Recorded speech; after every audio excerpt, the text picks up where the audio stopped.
शरत भिक्खवेचारिकं बहुजन हिताय बहुजन सुखाय लोकानुकंपाय अद्दाय हिताय सुखाय देव मनुष्यानं देशेत भिक्खवे धम्म आजी कल्याणं मध्ये कल्याणं पर्यवसानं कल्याणं हा मंत्र स्वतः तथागतांनी 45 वर्षापर्यंत आपल्या पायाला भिंगरी बांधून चक्र बांधून जनमानसामध्ये धम्म प्रचारित केला, न थकता कुठे न थांबता अखंडपणे 45 वर्षेपर्यंत सतत भ्रमण करून एका जागी न थांबता हा धम्म मार्ग जनमानसापर्यंत घेऊन गेला ते तथागत गौतम बुद्ध यांना माझं अभिवादन। परमपूज्य डॉक्टर बाबासाहेब आंबेडकर ज्यांना मी आधुनिक बुद्ध म्हणतो, काही लोकांना ते पटतही नाही। पारमिता 10 पारमिता आहेत, त्या 10 पारमिता बाबासाहेबांचं जीवन मी जेव्हा वाचतो आणि समजून घेतो तेव्हा 10च्या 10 पारमिता मला बाबासाहेबांच्या जीवनामध्ये आढळतात। ते 10 पारमिताचं जीवन आयुष्यभर डॉक्टर बाबासाहेब आंबेडकरांनी केलं, म्हणून बाबासाहेबांचं स्थान हे मला बोधिसत्व नव्हे तर एका बुद्धासारखं वाटतं। ते बुद्ध पुरुष आहेत या युगातले, 21व्या या शतकाकडे वाटचाल करताना इन्फॉर्मेशन अँड टेक्नॉलॉजीच्या युगातले आधुनिक बुद्ध नव्हे, इव्हॉल्ड बुद्ध आहेत ते।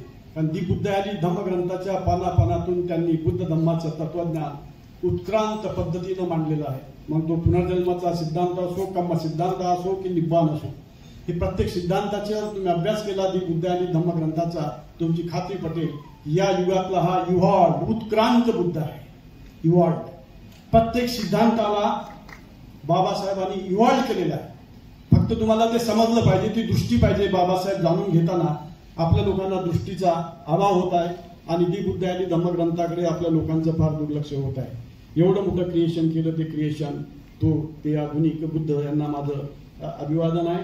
आज जो कार्यक्रम इथे केलेला आहे आयोजित, त्या कार्यक्रमाचे अध्यक्ष आमचे दादा आदरणीय प्रोफेसर रणजित मेश्राम सर, ज्यांच्या हस्ते या पुस्तकाचं विमोचन झालेलं आहे, ते आदरणीय आमचे धम्मगुरू भदंत नाग दीपंकर सर, जे भाष्य इथे करणार त्या पुस्तकावरती संजयजी शेंडे सर, आणि सुंदर संचालन करतायत ते आपले चोरमोरे सर, आणि आपल्या ज्यांचा इथे 25वा वाढदिवस 2-3 गोष्टी त्यांनी जोडलेल्या आहेत। एकदम चांगला हा स्नेहमिलन सोहळा वाटते मला, आणि सगळ्या क्षेत्रातले लोक त्यांचे जे आहेत त्यांच्यावर प्रेम करणारे ते त्यांनी जोडलेले आहेत, मोठ्या प्रयासाने जोडलेले आहेत। असं हे कपल, उत्कृष्ट कपल, आदर्श कपल मी म्हणेल, बौद्ध समाजामधलं हे अत्यंत आदर्श असं कपल मला दिसत आहे। मी त्यांच्याकडे आता बऱ्याच दिवसापासून माझा परिचय त्यांचा शीलावरती आधारित ते कपल आहे।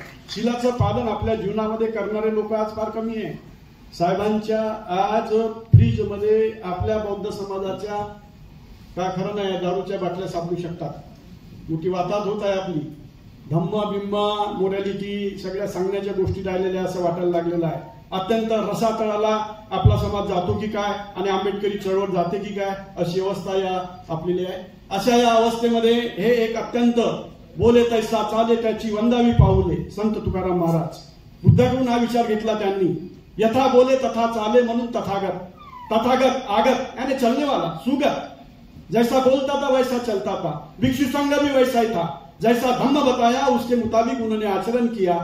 आणि तेच वाक्य भगवान बुद्धांचं, त्याचाच पायंडा संत तुकाराम महाराजांनी घेतला, बोले तैसा चाले त्याची वंदावी पाऊले, आणि तोच पायंडा ह्या कपलने घेतलेला आहे। त्यांनी त्यांच्या भरारी पुस्तकाची आठवण देऊन केलं, मला फार अपील झाली ती, ऑडिटरला दारू पिल्याशिवाय चांगला ऑडिटर तो बनू शकत नाही।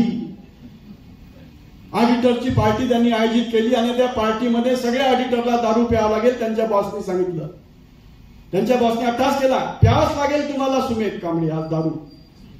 पण सुमेध कांबळे एवढा कट्टर बाबासाहेबांचा आणि तथागताचा शिष्य निघाला, काही झालं तरी चालेल, तरी मी दारूच्या थेंबाला स्पर्श करणार नाही।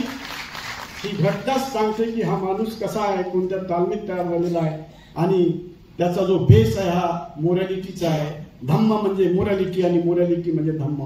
बुद्धिज्म हा शीलाच्या पायावरती उभा है। शील के भूमि पर खड़ा होकर ही प्रज्ञावान नर ये जटाओं को काट सकता है। अंतर जटा बहिर्जटा जटाए जटा, ये जटाए उलझे हुए संसार की जटा कौन काट सकता है? राग लोभ मोह की जटाओं को काटने वाला एक ही नर होता है जो सिल के भूमि पर खड़ा होता है और प्रज्ञा की तलवार से वो जटा काट सकता है। तो सीले बुद्धिज्म की मोरालिटी भूमिका है और ये मोरालिटी के ऊपर चलने वाला ये कपल मैंने देखा है। माझे ते विद्यार्थी है। I have taught him in Ambedkar Thought Department. I have taught for 5 years political philosophy of Dr. Babasaheb Ambedkar in Dr. Babasaheb Ambedkar Thought Department of Nagpur University. 5 साल मैंने बाबा साहब के पॉलिटिकल फिलोसॉफी, मैं और डॉक्टर कृष्णा कामडे ने एक paper share KIA था, वहां मैंने 5 साल पढ़ाया।